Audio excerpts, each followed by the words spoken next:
Yeah, name is Ryan Jones, sales director for Three Peaks Management, heading up the sales across the country.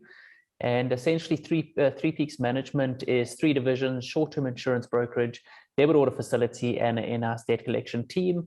I head up the sales for the debit order facility, and yeah, that's it is our biggest industry. We've got a wonderful and a beautiful brand in the marketplace. And yeah, being very fortunate in the marketplace right now to get a continuous flow of referrals. So yeah. Cool. And that's actually how I know Ryan, is through the debit order facility that we've started at FTwelve.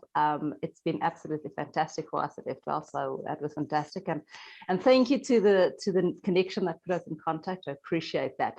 So Ryan, today we want to chat a little bit about the subscription economy, and there's so many buzzwords out there, and sort of the use of the term, but what is the subscription economy?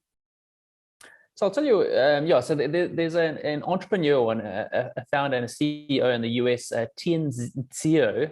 I don't know if I pronounced that correct, but he actually coined the term the subscription economy, I think in 2009.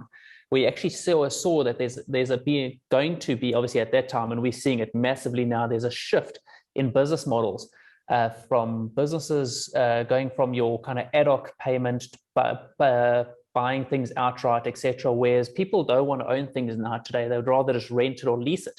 So you're having this massive shift to the businesses where everything is subscribed to.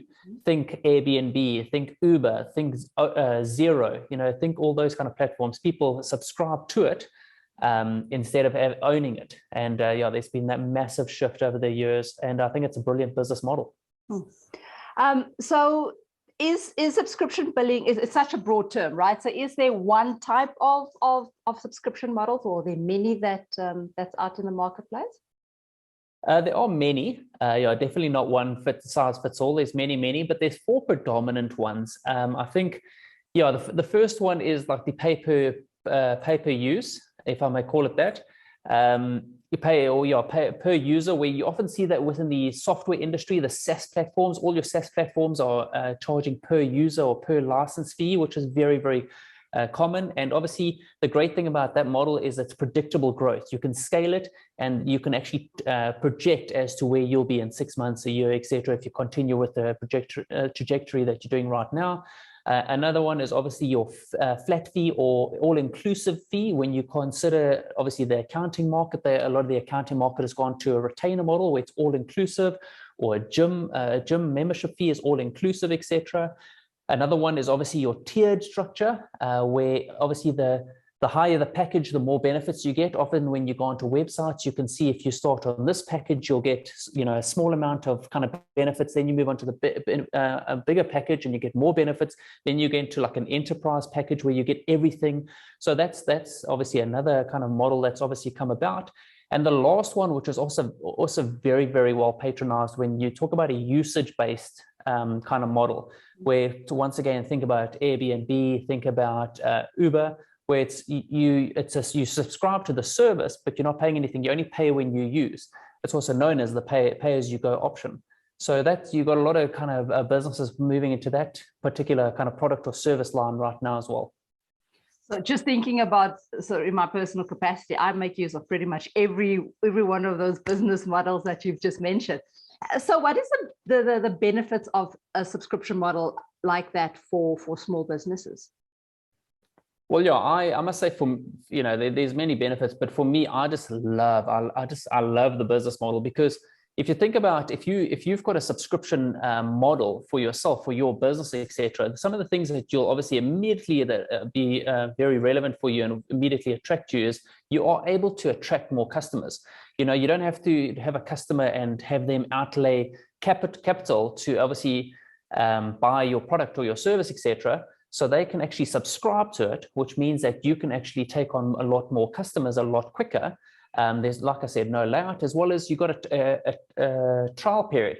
Oftentimes you can trial the service. Another one is, and obviously this is your language that you speak, but it's predictable revenue growth, which obviously you're looking at that recurring invoice, you're looking at that recurring revenue, etc., and your monthly recurring revenue grows month on month. And what does that equal? That equals cash flow management.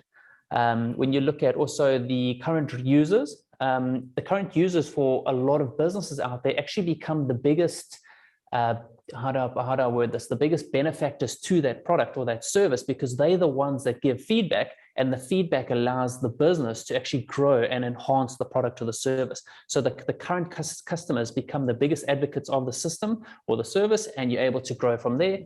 And what are we all after today? Or not, I wouldn't say all, not all businesses are after this, but it's the big buzzword, like you mentioned around the beginning, is through a SaaS platform or through a subscription model, you're able to scale your business, you know, so it's not like 1 + 1 + 1, it's 1 × 1 × 1, if I can put it that way. And any tips for people that's considering making use of the subscription model, or those that's already just sort of started, that you could share? Yes, so I'm very fortunate in my line of business that I engage with a lot of entrepreneurs that are, you know, either startups or just getting going, etc. And I often think there's 4 pointers that I recommend to them.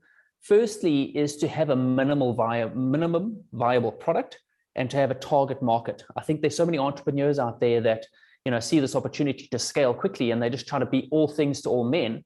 But I often say, know your minimum viable product, okay, and know your target market, first of all, okay, because we all know a business is not a business until a sale is made. So get your first customer and have your minimum viable product, take it to market, know your target market, and move forward from there.